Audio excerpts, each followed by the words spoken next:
Inshallah, if we can step out, because we're about to be recording. Bismillahirrahmanirrahim. Allahumma salli ala Sayyidina Muhammad wa ala ali Sayyidina Muhammad wa barik wa sallam. We continue with Hadith number 8 from the 40 Hadith regarding the virtues of Masjid Al-Aqsa. This is with regards to the virtue of entering into the state of Ihram from Masjid Al-Aqsa. عن أم سلمة زوج النبي صلى الله عليه وسلم أنها سمعت رسول الله صلى الله عليه وسلم يقول: من أهل بحجة أو عمرة من المسجد الأقصى إلى المسجد الحرام غفر له ما تقدم من ذنبه وما تأخر أو وجبت له الجنة. شك عبد الله أيتهما قال. أبو داود. Salama, the wife of the Prophet ﷺ, relates that she heard the Messenger of Allah ﷺ saying, if anyone enters into the state of Ihram for Hajj or Umrah from Masjid Al-Aqsa and then proceeds to the sacred masjid, his former and latter sins will be forgiven, or he is guaranteed paradise. The narrator Abdullah was not sure which words were said. Abu Dawud.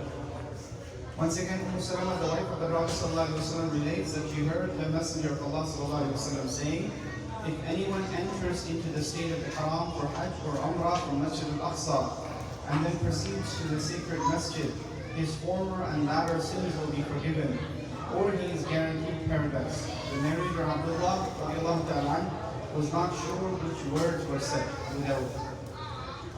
Brothers and sisters in Islam, we can see from this hadith the rank and the virtue that Masjid Al-Aqsa carries. It's amazing that Allah subhanahu wa ta'ala in His infinite wisdom made Masjid Al-Aqsa the maqam where the Mi'raj took place. That no other human being was ever gifted or ever granted such a privilege as that which was given to the Prophet Muhammad sallallahu alaihi wasallam. No human being ever transcended in that state, right?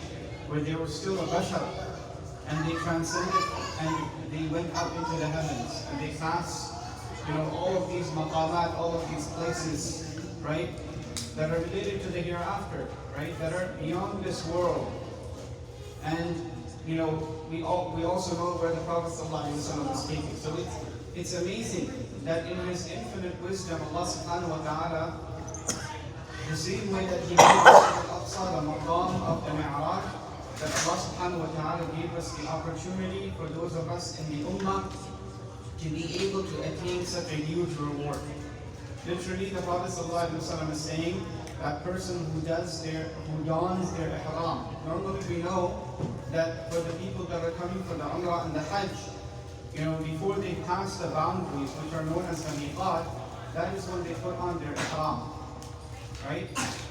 So what is, for example, the miqat from those that are coming from the north? It is Dhul Hulayfa, right? The miqat of the people coming from the west, right? This is Juhfa. Juhfa is normally, for us, when we go for Hajj and Umrah, this is the miqat that we are, the boundary that we are crossing. It's near Jeddah, right?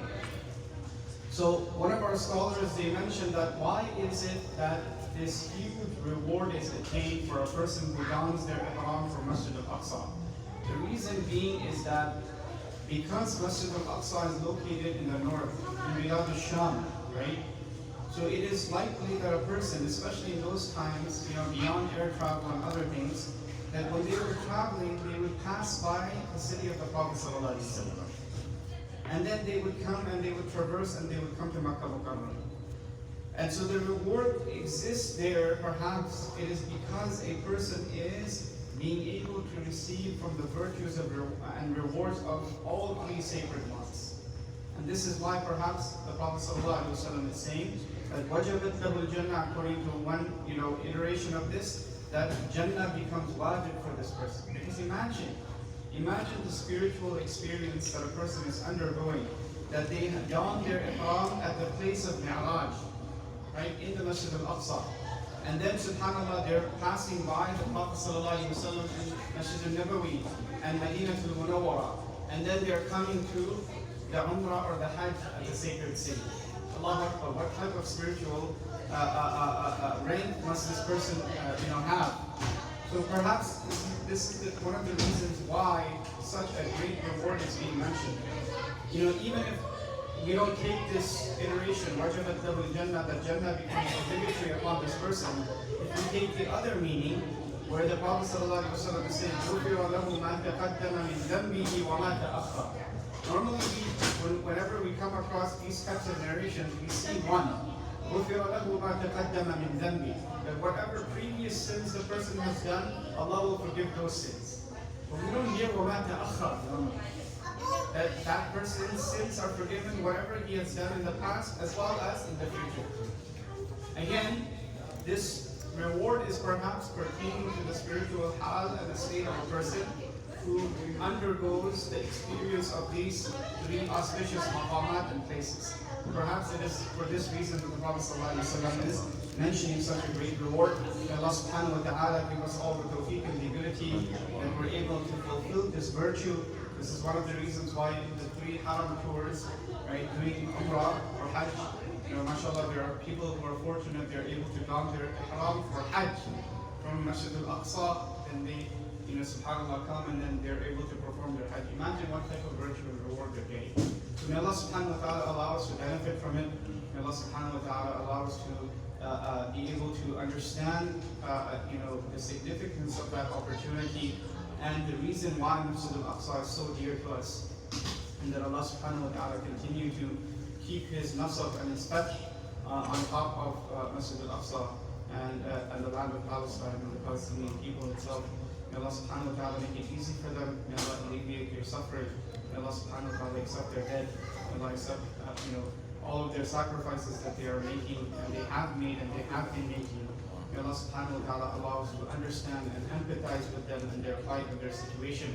May Allah subhanahu wa ta'ala allow the current state of the ummah to be alleviated and to be rectified, and may He shower all of us with His rahmah and His mercy. Amin ya Rabbal Alameen. أقول قولي هذا أستغفر الله لي ولكم من سائر المسلمين فاستغفروه.